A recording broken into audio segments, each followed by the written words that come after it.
तो आज का हमारा टॉपिक है laboratory methods of separation of mixture. पिछले वीडियो में मैंने बताया था कि मैं इसके बारे में अगले वीडियो में बात करूंगा। तो यहाँ पे हमारे तीन टॉपिक हैं, तीन सॉरी मेथड्स हैं जिससे हम लेबोरेटरी में या इजीली हम फिजिकल मेथड से ही याद रखना। All are all are physical methods.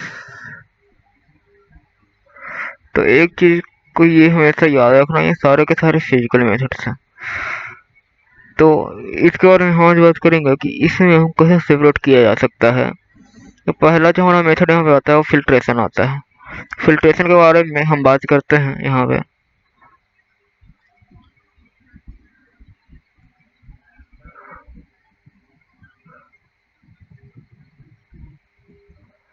तो फिल्ट्रेशन के बारे में हम यहाँ पे बात करते हैं तो हमारा आता है कि फिल्ट्रेशन यहाँ पे होता क्या है फिल्ट्रेशन में,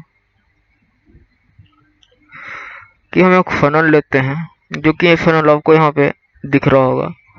ये फनल है। फनल के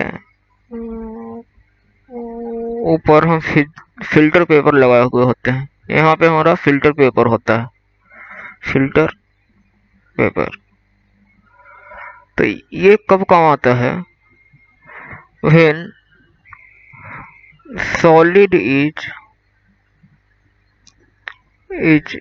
mixed with liquid and the solid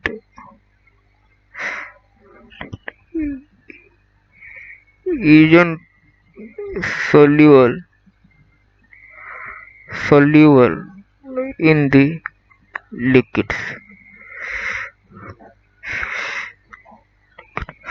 So आज तो हम यहाँ पे देख रहे हैं कि हमारा जो सॉलिड है वो मिक्स किया हुआ है लिक्विड में, और जो सॉलिड है वो सोल्यूबल ही नहीं है लिक्विड में। तो यहाँ पे ये केस आता है हेटेरोजीनियस मिक्सचर का। This is a case of heterogeneous mixture. समझ रहे हो बात को? तो यहाँ पे क्या करेंगे हम कि जैसे ही फिल्टर पेपर के ऊपर से वो सॉल्यूशन डालेंगे जो कि हेटेरोजीनियस है, तो उसमें से क्या होगा, जितने भी इनसॉल्यूबल कंपोनेंट हैं, इनसॉल्यूबल कंपोनेंट्स जितने भी हैं वो यहाँ पे आके एकत्रित हो जाएंगे। एकत्रित मतलब एकोमुलेट हो जाएंगे, एकोमुलेट। और जो भी लिक्विड हमारा रहेगा वो जो रहेगा वो फ्लास्क के अंदर चला जाएगा। तो ऐसे हम सेपरेट करते हैं insoluble soluble mixtures of solid liquid। तो ऐसे हमारा ये सेपरेशन होता है। इसका एग्जांपल हम देखते हैं, सैंड मिक्स्ड विथ वाटर। तो यहाँ पे आप देखोगे कि सैंड जो मिक्स होता है वाटर से, तो इसमें सैंड कभी भी सोल्यूबल नहीं होता वाटर के साथ। तो सारे पार्टिकल यहाँ पे अकोमुलेट कर जाएंगे सैंड के। हाँ, आपको एक चीज यहाँ पे ध्यान रखना पड़ेगा, आपको फिल्टर पेपर जो है ना वो उसी के हिसाब से लेना पड़ेगा जितना उस साइज ऑफ पार्टिकल है। तो बहुत सारे varying type of filter paper आते हैं according to the size of insoluble particles, जिसमें आपका लाइक सैंड है, अगर उसके जो ग्रेन्स हैं, ग्रेन्स ऑफ सैंड हम बोल सकते हैं, वो अगर बड़े साइज के हैं तो आप पेपर से ही काम चला सकते हो। बट अगर ग्रेन्स ऑफ सैंड छोटे हैं जो कि पेपर से पास किया जाए, नॉर्मल पेपर की मैं बात कर रहा हूँ यहाँ पे, नॉर्मल पेपर से पास हो जाए, तो उस केस में आपको फिल्टर पेपर का लेना पड़ेगा, वही इसके हिसाब से देख के कि किस साइज का ग्रेन है सैंड का, हमारा कैसे पास होगा। तो ये था हमारा फिल्ट्रेशन का मेथड। दूसरा मेथड हमारे पास है डिस्टिलेशन का। ये मेथड तभी यूज में होता है, मान लो कि आपके पास 2 or more solutions of liquid है। ओके, आपके पास टू और मोर सोल्यूशन ऑफ लिक्विड है लाइक O2 N2। दो की मैं एग्जांपल लेके चल रहा हूँ यहाँ पे। तो O2 और N2 का जो सोल्यूशन है, यहाँ पे आप देख सकते हैं कि दोनों की बॉइलिंग पॉइंट डिफरेंट होनी चाहिए इस प्रोसेस के लिए। Compulsory thing is both liquids should have different boiling points। Boiling point होने चाहिए, डिफरेंस होना चाहिए। जैसे कि हम इसको देख सकते हैं कि O2 होता है और N2 होता है, ये दोनों का बॉइलिंग पॉइंट बोथ है डिफरेंट बॉइलिंग पॉइंट। तो यहाँ पे इस वजह से ये होगा कि हमने यहाँ पे इसको हीट कर रखा है, ठीक है ना। तो मान लो कि N2 जो है नाइट्रोजन गैस, वो मोर वोलेटाइल एज्यूम कर लो।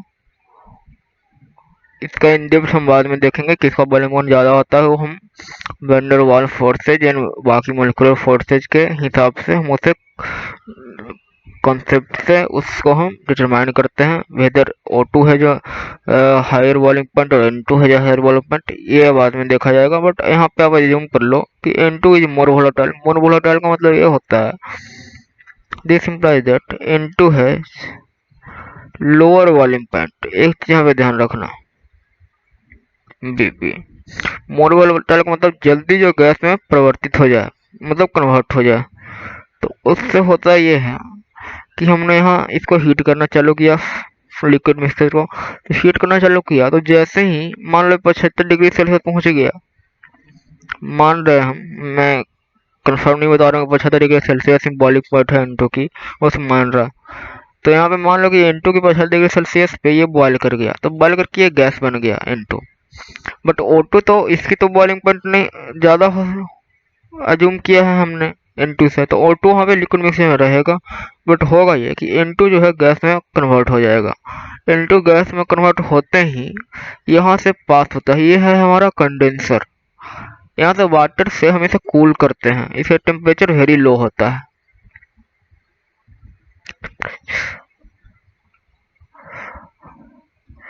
इतना लो होता है कि ये इसको फिर से पानी में कन्वर्ट कर जाएगा। पानी यानी लिक्विड, लिक्विड का मैं बात कर रहा हूँ, पानी इन द सेंस कि लिक्विड में कन्वर्ट हो जाएगा। तो लिक्विड में कन्वर्ट हो जाएगा, जो लिक्विड डिस्टिल्ड लिक्विड है वो यहाँ पे हमारा सारा पहुंच जाएगा। और हमने इसको अलग कर लिया इस फ्लास्क को, फिर हमने दूसरा यहाँ पर लगाया। फिर जब हमने मान लो इसका 80 डिग्री सेल्सियस पे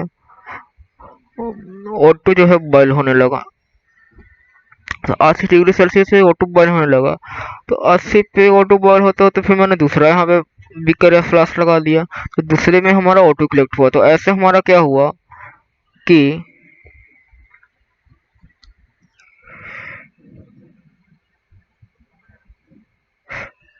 हमारा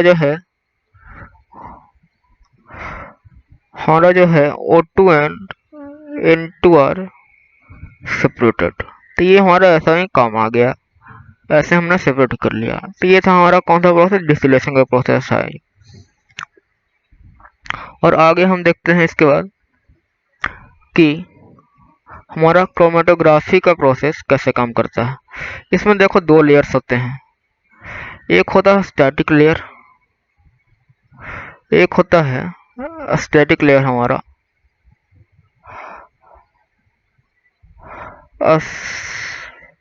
स्टैटिक लेयर होता है हमारा, इसमें क्या होता है कि कोई पेपर या थिन प्लेट हमने यहाँ पे ले लिया। ये हम लोग Al2O3 का ले सकते हैं, SiO2 सिलिका का ले सकते हैं। ऐसा ही बहुत सारे कंपाउंड का स्टैटिक लेयर हम ले सकते हैं। और एक ये पहला स्टैटिक लेयर हमारा हो गया। दूसरा हम इसमें ले सकते हैं, वो ले सकते हैं इलुएंट। ये मूवेबल लेयर होता है। इलुएंट जो मूवेबल लेयर होता है, इसमें होता है कि ये सॉल्वेंट होता है। आप वहाँ पर देख ही सकते हैं, उन्होंने लगा रखा है सो नो इश्यूज हियर। अब आगे ऊपर में देख लो, यहाँ पे हमने लगा ही रखा है।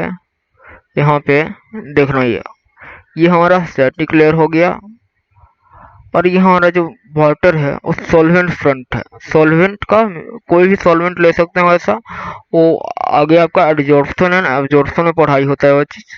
तो उसमें हम यहाँ पे कोई भी सॉल्वेंट हमने ले लिया, तो होता क्या है कि जो कंपाउंड 1 है और कंपाउंड 2 है, मान लो हमें इन दोनों को सेपरेट करना है, दोनों मिक्स्ड है पहले, ये तो बाद का चीज़ है, पहले हमारा ये दोनों मिक्स्ड है। तो ये दोनों हमारा पहले मिक्स था तो एक साथ था, ठीक है। तो ये जो फ्लो करेगा, जो सॉल्वेंट है जो फ्लो किया उसके ऊपर से, तो ये दोनों का जो एफिनिटी है, एफिनिटी का मतलब ये होता है कि इससे जो स्टैटिक प्लेट है हमारा, इससे ज़्यादा लगाव कौन से कंपाउंड का है। ज़्यादा लगाव अगर कंपाउंड 1 का है तो क्या होगा कि कंपाउंड 1 इससे चिपका ही रह जाएगा, और कंपाउंड 2 का लगाव कम है कंपाउंड 1 से स्टैटिक लेयर से। तो होगा ये कि जब सॉल्वेंट ऊपर की तरफ बहेगा, कंपाउंड 2 उसके इससे सेपरेटेड होते थोड़ा ऊपर चला जाएगा, क्योंकि इसके साथ बहाव में ये भी आगे चला जाएगा, क्योंकि इसके लगाव थी जो चिपकने की जो एबिलिटी थी कंपाउंड 2 की एस्थेटिक लेयर से, वो कम थी कंपाउंड ए से। तो हुआ है कि कंपाउंड हमारा नीचे ही रह गया और कंपाउंड 2 ऊपर चला गया। तो इस वे में हमने सेपरेट कर लिया। और महत्वपूर्ण बात ये है आपकी कि जो हमारा ये जो क्रोमेटोग्राफी की जो टेक्निक होती है, वो हमारी किसी चीज में काम कर सकती है। वो हमारी एज ए गैस में भी काम कर सकती है। गैस में दो गैस को हम कर सकते हैं अलग, दो लिक्विड्स को कर सकते हैं, और दो सॉलिड्स को कर सकते हैं। तो इसका वर्सेटिलिटी जो होता है, वर्सेटिलिटी का मतलब ये वर्सेटाइल चीज है, मतलब कि किसी भी सॉल्यूशन के काम में, सेपरेट करने के काम में लाया जा सकता है। इसका कोई डिफिट नहीं है कि सिर्फ एक ही टाइप का सॉल्यूशन पे ये काम करेगा। तो इसका वर्सेटिलिटी ही इसका खूबी है।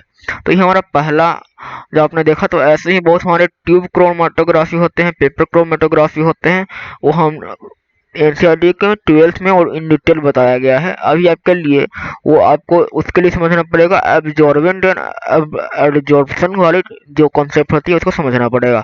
अभी आपको उतनी समझ में आएगी नहीं, तो पहले आप यही देख लो, इतना ही समझ लो इसके बारे में अभी क्लियर, कि जो कंपाउंड 1 की एफिनिटी मतलब चिपकने की, उससे स्टिक रहने की जो कैपेबिलिटी है कंपाउंड 1 की मान लो ज़्यादा है, कंपाउंड 2 की कम है। तो इसमें होगा क्या, कंपाउंड 2 ऊपर बढ़ जाएगा, जो मैंने बताया कि कंपाउंड 1 वहीं पे रह जाएगा। तो इससे दोनों चीज़ हमारी सेपरेट हो गई।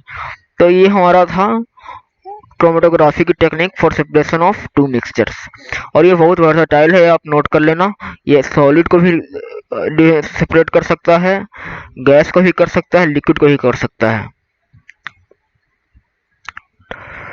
ऐसे मैं इसका अच्छा से लिख नहीं पा रहा हूँ, मैं समझा ही देता हूँ अच्छे से, तो आप इसे देख लेना। मैंने बहुत डिटेल में इसे बता लिया, सुन के आप इसे नोट कर लेना। तो ये तीनों में आप समझ ही गए होंगे कि एक तीनों में उसी के बारे में बात कर रहा हूँ, इस वर्सेटिलिटी के बारे में लिख भी देता हूँ मैं कि can we use to separate mixture of all these three types। Gas का मतलब गैस का मिक्सचर, लिक्विड का मतलब लिक्विड का मिक्सचर, सॉलिड का मतलब सॉलिड का मिक्सचर। और in different type of gas, liquid का भी हो सकता है, लिक्विड गैस का भी हो सकता है, सॉलिड लिक्विड का भी हो सकता है, सॉलिड गैस का भी हो सकता है। तो यहाँ पे आप ये चीज ध्यान रखना। तो ये हमारा मेथड था, laboratory methods of separation of mixture, जो हमने यहाँ पे कंप्लीट किया। तो ऐसे मैं शॉर्ट वीडियो ही बनाता हूँ। इसके बाद हमारा आएगा जो मेन कॉन्सेप्ट है, मोल कॉन्सेप्ट, वो हमने चालू करना है। ये हम बेसिक कॉन्सेप्ट का ये रिवीजन टाइप का था, ये आपने पहले ही पढ़ रखा होगा। मुझे लगता है क्रोमेटोग्राफी के अलावा बाकी सबने पढ़ रखा होगा जो सीबीएसई में होंगे। मेरे आईसीएसई वाले जो होंगे वो क्रोमेटोग्राफी को ही पढ़ रखे होंगे 10th में, और सीबीएसई वाले तो ये दोनों फिल्ट्रेशन और डिस्टिलेशन को पढ़ भी रखा होगा। तो इसके आगे नेक्स्ट टॉपिक जो हम चालू करेंगे अगले शॉर्ट वीडियो में, वो थोड़ा शॉर्ट ही नहीं लंबा जाएगा। वो नेक्स्ट हो जाएगा, वो मोल कंसेप्ट से हमारा स्टार्टिंग होगा। उसमें बहुत सारे कॉन्सेप्ट हैं डाल्टन्स लॉ का, उसमें थोड़ा बहुत रिवीजन हो जाएगा। बाकी भी जो प्रेशर लॉ है वो सब हम देख लेंगे। तो आप, अगर ये वीडियो आपके लिए हेल्पफुल रही हो, आपको इससे कुछ समझ में आया हो, कुछ आपने लर्न किया हो, तो लाइक कर दें और सब्सक्राइब भी कर दें। Thanks for watching and have a nice day.